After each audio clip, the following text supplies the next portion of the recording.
The Great Waves of Change, Navigating the Difficult Times Ahead. Chapter 9, The Great Waves Prophecy, as revealed to Marshall Vion Summers on June 4, 2008, in Boulder, Colorado. The question will surely arise, what can you expect regarding the great waves of change?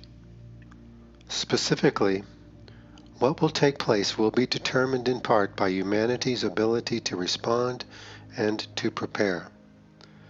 What will take place is that the world will become warmer, producing greater loss of food production and great scarcity of water resources in many places in the world, while there will be tremendous flooding in other places. Energy resources will diminish, creating economic upheaval and in some places even collapse. Everything will become immensely expensive. There will be great competition and a great risk of conflict and war over gaining access to the remaining resources. Certain regions will be devastated. Others will be impaired. Many industries will fail. There will be many people out of work. There will be the risk of great starvation in many parts of the world, even in parts of the wealthy nations. There will have to be ever-increasing international agreements. Food will have to be distributed where it is needed most. There will be great shortages of medicines and medical care, even in the wealthy nations. There will be tremendously destructive weather events. The risk of war itself will produce conflict on a scale never seen before in this world. If this conflict can be prevented or minimized, it will make an immense difference in the outcome for humanity. But a certain degree of conflict will arise, particularly in the poorer nations, within them and between them. And there is a great risk that other nations, now desperate for resources, will enter into conflict with one another. Governments will have to become more controlling, minimizing human freedom, even in the freest nations. It will be an emergency that will continue. Many people will struggle against this. There will be much human tragedy and much human bravery and courage. Large areas of the world that are now highly inhabited will become uninhabitable, as it will be impossible to grow food there due to lack of water. There will be immense migrations of people away from such areas and away from areas of conflict. There will be environmental refugees, and there will be war refugees on a scale never seen before. There will be a great risk of pandemic illness that will arise out of deteriorating conditions, particularly in large urban areas. Many people may perish. It will be an immense and traumatic set of events. Yet in the midst of this, there will be great human ingenuity. Technology must develop new pathways of providing energy to people, mostly through forms of electricity. There will have to be immense efficiency and the uniting of resources within nations and in many cases between nations. Yet even the best human efforts will not prevent the massive change and disruptions that will occur. But human ingenuity and human cooperation will determine whether humanity will have a future and whether human civilization can survive and can build a new foundation of unity and cooperation. Therefore, you cannot escape the great waves of change. But you can minimize their damaging effects, and you can benefit from them in many ways, setting a new course for humanity, building a stronger international community of people, advancing technology, advancing social justice, and advancing human welfare. But it will not be easy. It, in fact, will be the most difficult thing humanity has ever attempted. It will take great commitment, great courage, great faith, great cooperation, and great personal restraint. It will require a new message from God to provide the clarity, wisdom, and knowledge that humanity will need now if it is to capitalize on its strengths and avoid capitulating to its weaknesses. Travel will be extremely difficult, if not impossible. People will live locally, work locally, and will have to survive locally. Local food production and local manufacturing will become ever more important. Everything will have to function on a smaller scale. Those who have resources will have to share them by sending them abroad to starving peoples and to areas of the world that are in great crisis. The humanitarian effort will be immense, almost unimaginable by today's standards. Wealthier nations will have to receive the people who are escaping areas that have been devastated or where food production can no longer take place. The areas of the world where humanity will be able to live will shrink, forcing millions of people to move elsewhere and to resettle. This is so different from the fantasies and the imagination of human societies today, building ever grander cities, building ever faster conveyances, building ever more remarkable personal conveniences and luxuries. Such foolishness. So blind, so reckless, so ignorant, and so unintelligent. These forces are pushing humanity further and further towards the edge of collapse, pushing humanity to overuse the world even more, heedless of the signs that many thresholds have already been passed. Those who are visionary and who can see what is coming over the horizon are condemned as being negative, unspiritual, or doomsday people. Your visionaries are discarded, ignored, or vilified, while everyone continues to devastate the world, to deplete its resources, and to diminish its future possibilities. While there are great sources of energy that humanity has not yet discovered, it is a long way from discovering them, and it will have to survive the great waves of change even to have a chance of discovering them. The transition period to a new stability in the world will be long and very difficult. It is not impossible. In fact, it must happen. But do not think that it will happen in and of itself. Do not think that technology alone will make it possible. The human population will have to become much smaller in the future, hopefully by human will and through compassionate means.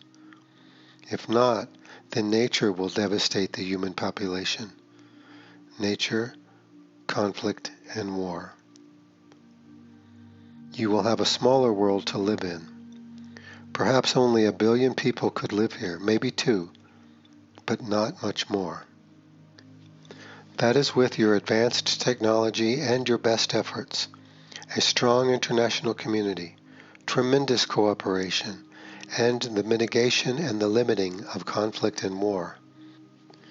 In other words, if everything is done well and correctly, with immense human contribution, you will still have to have a small world population.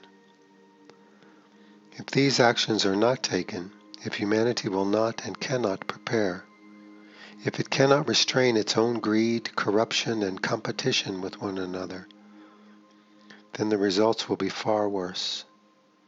So much worse that words cannot describe it. A collapse of civilization, an immense reduction of the human population, further devastating the world and depleting its resources. And beyond this, you have the hidden threat of intervention and competition from the greater community, the universe. There is already an intervention in the world, positioning itself to assume the reins of power, to present itself as the savior of humanity and to establish its networks of support and its legion of human representatives. This intervention is seeking to influence public opinion, to position itself as the noble saviors of humanity, and in some cases even as the parents of humanity, in order to weave its tentacles into the human fabric. The intervention is creating a hybrid individual capable of advising and eventually leading the human family. An individual with no human allegiance whatsoever, an individual with no compassion, respect, or empathy for humanity. This is how foreign races that do not possess military assets can gain control of a large world full of violent individuals. These intervening races will support humanity's decline and will undermine the strength of the strongest nations, setting them in competition and conflict with one another. They will encourage human conflict by promising world dominance to certain leaders of nations and religions. Humanity is easily misled. It is divided, it is superstitious, it is ignorant of life beyond the world, life in the greater community of worlds, life in the universe. All the intervention needs is time for humanity to weaken itself to such a point that the intervention can present itself, either publicly or behind the scenes, to gain the reins of power. If that should take place, then humanity will have lost its greatest asset, its freedom and its self-determination. You can see already how difficult it is to face these things, and how weak you are in your inability to face them. You may be physically strong. Maybe you can run 10 miles. Maybe you can assert yourself in your business affairs. Maybe you are very strong in your viewpoint, but emotionally and psychologically, you can see here how weak and incapable you can be. How much you may want to run away, how much you may insist upon solutions, how much you may go into denial, how easily you may fall into hopelessness, and how much you may protest and rage against others, people, and governments, unable to simply look and face the great waves of change. You must face this. If you cannot, you will run away, your preparation will not happen, and you will be ever more vulnerable to the power of all of these great events. The new message is here to prepare you, but to prepare you, it first must warn you. If you do not see the gravity of the problem, you will not recognize the significance of the solution. If you do not see that you really do not have an answer for all of these things, then you will not be in a position to accept the grace and the power that God is providing the world. If you will not accept the reality, then you will not recognize the remedy. The situation is far more serious than you realize, and will require from you a greater strength than you think you have, but which in reality you do have. Your faith in yourself, your faith in people, your faith in nations, and your faith in the power of knowledge within you and within others will have to be so much stronger than it is today. You will have to let go of your judgments, your hatred, your prejudices, your cynicism, your jaded perspectives, your foolish hopes and wishes, and your fantasies. Yet to release these things is to be renewed to a real power and your ability to enjoy life in the moment and to prepare for life in the future. It is to renew your ability to be with others, to be with yourself, to enjoy all the real benefits of life and the promise of realizing and fulfilling your greater purpose here. You do not yet see that to prepare for the great waves of change is the pathway that will redeem you to yourself and to God. This will make you strong, compassionate, competent, and wise, wiser than you are today. It will give you an escape from your unhappy past and unfortunate circumstances to a new life, a life of purpose, meaning, and contribution. If humanity cannot advance in times of success, it must advance in times of failure. If humanity cannot unite and build its core strength together in times of abundance and affluence, it must do so in times of diminishing opportunities and diminishing resources.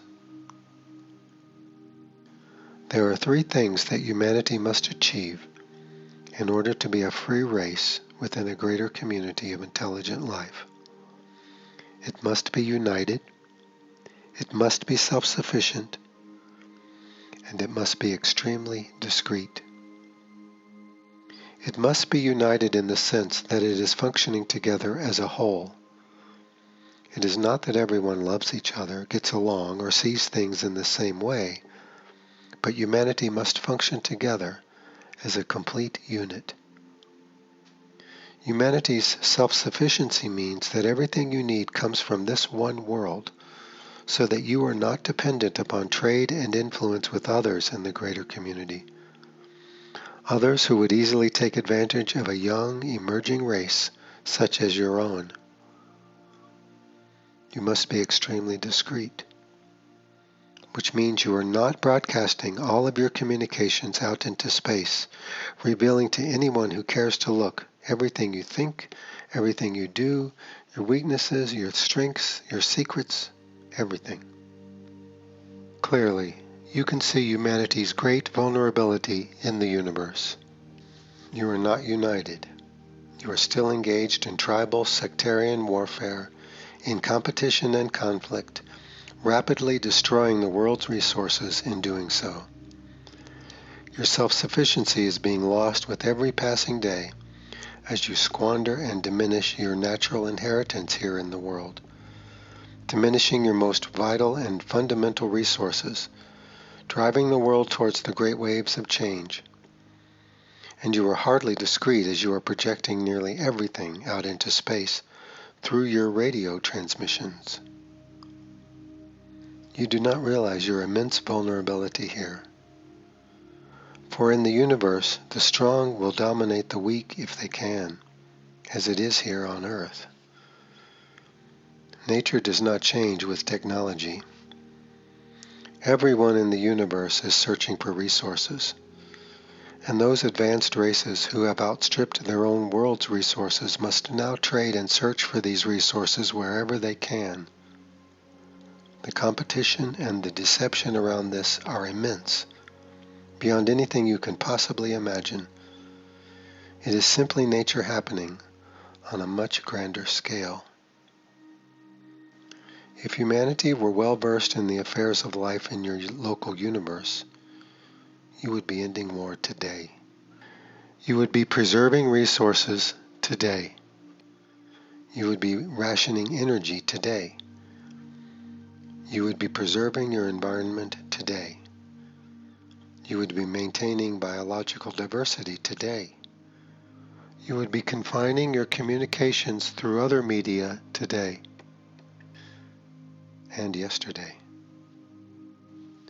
You are heading towards a position of extreme powerlessness and vulnerability in the universe. And because you live in a world of such immense biological diversity and wealth, you do not realize its importance to others. You are like the native tribe living in the jungle, isolated from the rest of the world, living in a place of immense natural wealth, unaware that explorers are now reaching your shores and penetrating your sanctuary. Explorers who are here to take control of what you possess and to dispossess you. This is nature. This is evolution. This is what happens when the native peoples of any place or world squander their resources and are not prepared for intervention. This is not to say that humanity will, by destiny, fall under foreign power. But it is the great risk you now face, the great unrecognized risk, the great background to the great waves of change, the hidden threat to humanity. If the nations of the world knew this, they would unite to defend the world. They would unite to protect the world's resources so that humanity will have a future. For do not think that you can go out into space and claim what you have destroyed or overused here on Earth. You would have great difficulty finding these resources, and even if you could eventually find them, you would find that they are owned by others who are far more powerful than you are. There is so much foolishness, recklessness, and adolescence in human behavior that must be corrected. The new message warns of this, admonishes this, and speaks of this. You cannot be foolish and arrogant in the greater community, and you can no longer be foolish and arrogant even within your own world.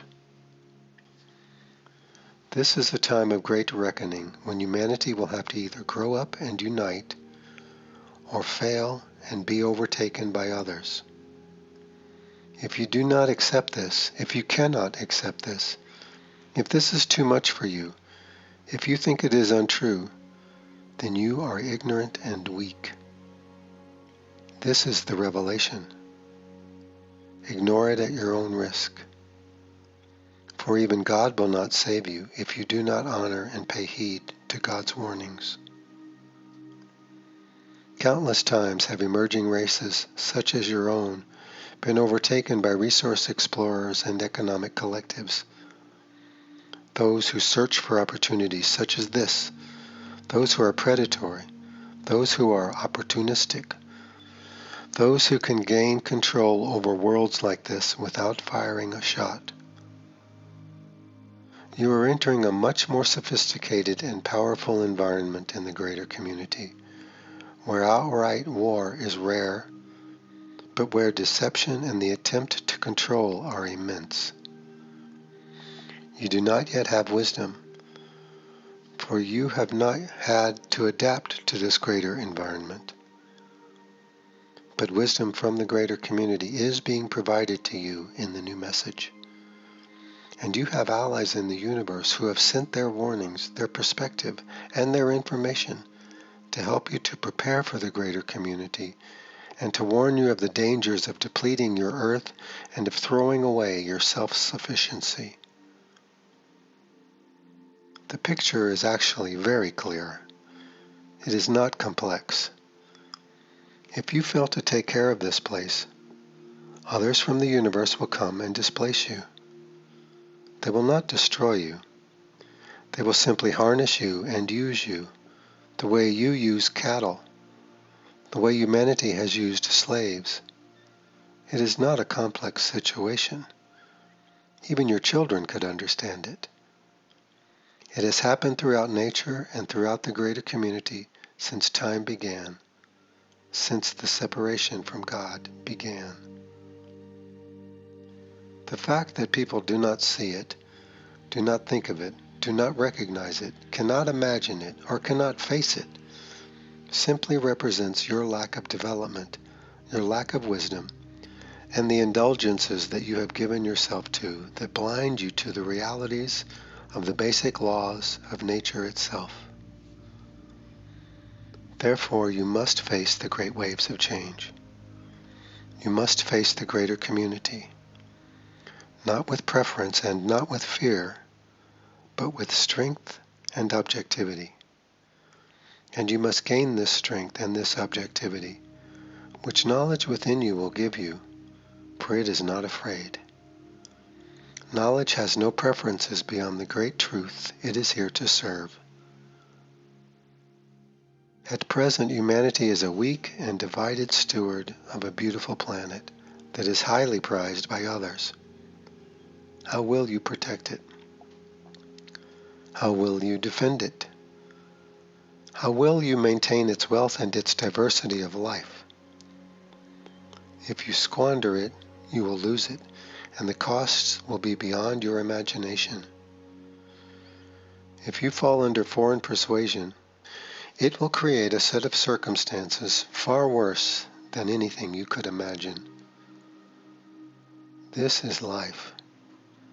You must grow up to be in life. You must prepare for eventualities. Nature is unmerciful to the unprepared. Both history and nature teach you what happens when these preparations are not made. You must be sober and clear, and then you can enjoy life, be in life, and be secure in life. But you cannot gain pleasures away from this without jeopardizing your position, and at present, humanity's position is in great jeopardy. Great decisions will have to be made as to how humanity will proceed. Decisions both at the level of government and leadership, and at the level of each person. Will you fight and struggle for what you want, to hold on to what you have, or will you unite with others to provide a greater stability in your communities, in your towns, your cities, and your nations? Will you accept the reality of the great waves of change, or will you continue to deny them, projecting onto life your preferences, your dreams, your fantasies, and the assurances that your indulgences can be maintained indefinitely? Will you deny the reality of the greater community, even though the intervention is flying in your skies and taking your people against their will? Will you remain foolish and ignorant, like the adolescent, unwilling to face reality, unwilling to face the responsibility, unwilling to serve anyone but yourself? These are the questions. This is the challenge. God has provided a new message for humanity to warn humanity of the great ways of change, to warn humanity of intervention from the greater community, and to teach that humanity has a greater spiritual power called knowledge that represents its core strength, both on an individual and a collective level, and that humanity must use this knowledge and its own native abilities to restore the world and to establish itself as a free and self-determined race in the universe. Though humanity has a great destiny, its future is now in great danger. Do not take it for granted that humanity will succeed. Do not think that your success is somehow guaranteed. Do not assume that no matter what happens, humanity will emerge and be able to continue. Do not think that your ascendancy in this world guarantees your future self-determination. To assume these things is to maintain your weakness and avoid your strength. For strength always arises in facing reality, not in running away from it. And reality will either serve you or undermine you, depending upon the position you take with it. This is the time for humanity to unite and to become strong. The incentive for this is immense. The possibility for failure is great. This is your chance to rise or to fall, to become great, united, and free in the universe, or to diminish yourselves here on earth and fall under subjugation to foreign powers. This represents the great threshold for humanity, the great opportunity for humanity, and the great challenge for humanity.